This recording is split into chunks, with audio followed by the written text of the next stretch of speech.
పోడు భూముల విషయంలో రెండు గిరిజన వర్గాల మధ్య చెలరేగిన ఘర్షణ పోలీసులపై దాడి వరకు వెళ్లింది. ఈ ఘటన ఖమ్మం జిల్లా సత్తుపల్లి మండలం చంద్రాయపాలెం అటవీ ప్రాంతంలో నెలకొంది.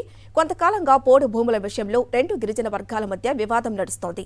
ఈ క్రమంలో ఇవాళ రెండు వర్గాల మధ్య ఘర్షణ పడటంతో సమాచారం అందుకున్న సత్తుపల్లి సీఐ పోలీసు సిబ్బందితో అక్కడికి చేరుకున్నారు. గిరిజనుల్ని వారించే ప్రయత్నం చేయగా గిరిజనులు పోలీసుపైనే తిరగబడ్డారు, కర్రలతో దాడికి దిగారు. ఈ ఘటనలో సత్తుపల్లి సీఐ కిరణ్తో పాటు నలుగురు పోలీసులకు గాయాలయ్యాయి. రైట్, పోడు భూముల వివాదం గురించిన మరింత సమాచారం మా ప్రతినిధి మహేంద్ర అందిస్తారు. మహేంద్ర, చూస్తుంటే ఒక ఉద్రిక్త వాతావరణం అయితే కనిపిస్తోంది స్క్రీన్ లో. అసలు ఏం జరుగుతోంది అక్కడ? ఘర్షణకు దారి తీసినటువంటి రీజన్స్ ఏంటి?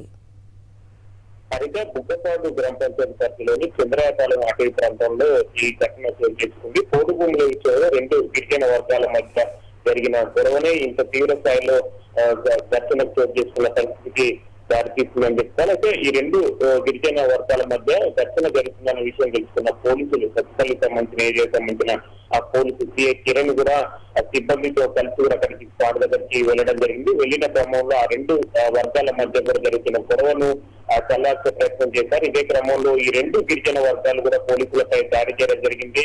ఈ దాడిలో సిఐ కిరణ్ కూడా తీవ్రంగా ఆ గాయాలయ్యాయి. వెంటనే అతను సిఐ కిరణ్ ను కూడా కొట్టవుతున్న స్థానికంగా ఉన్న ఆసుపత్రికి సంబంధించి తీసుకెళ్లారు. ప్రస్తుతం అతను ట్రీట్మెంట్ జరుగుతున్న పరిస్థితి కనిపిస్తుంది. దీంతో పాటు మరో ఇద్దరు సిబ్బంది వారు కూడా ఆ గాయాలైన పరిస్థితి ఉందని చెప్పాలి. గతంలో మనం చూసాం, కొత్తగూడెం సంబంధించి చెంటుకొండ అటవీ ప్రాంతంలో జరిగిన ఒక ఇష్యూలో కూడా ఆ ఎస్ఆర్ఓ కూడా చనిపోయిన విషయం తెలిసింది. ఇవాళ జరిగిన ఘటన అక్కడ విదేశీయులను బట్టి చూస్తే చాలా తీవ్ర స్థాయిలో జరిగినట్టు కూడా స్పాట్ లో ఉన్న సిచ్యువేషన్ బట్టి చూస్తే తెలిసింది. చాలా కాలం నుంచి ఈ పోడు భూముల విషయంలో గొడవలు వస్తూనే ఉన్నాయి. అయితే ఇవాళ జరిగిన గొడవ రెండు వాళ్ళకి సంబంధించిన విలేజ్ సంబంధించిన రెండు వర్గాల మధ్య జరిగిన గొడవ పోలీసుల మీద ప్రాణాల మీదకి తీసుకొచ్చిన పరిస్థితి తీసుకొచ్చింది. ఆయన మొత్తం చొక్కాలు కూడా పూర్తిగా చించేసిన పరిస్థితి కనిపిస్తుంది. సిఐ కిరణ్ ఆ విద్యార్థులు కూడా మనం వచ్చి ప్రస్తుతం సిఐకి ట్రీట్మెంట్ చేస్తున్నారు. ఈ పూర్తి ఇష్యూ సంబంధించి కూడా భద్రాద్రి కొత్తగూడెం జిల్లా ఎస్పీ కూడా పూర్తి వివరాలు కూడా తీసుకునే ప్రయత్నం చేస్తారు. ఇప్పటికే ఈ విషయం కూడా డీజీపీ వరకు కూడా వెళ్ళినట్టు కూడా తెలిసింది. అసలు ఇంత పెద్ద స్థాయిలో తీవ్ర స్థాయిలో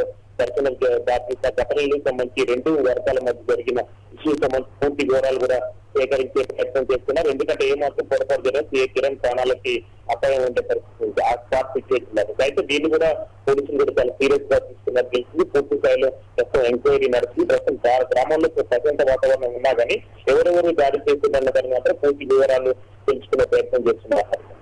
థ్యాంక్ యూ మహేందర్.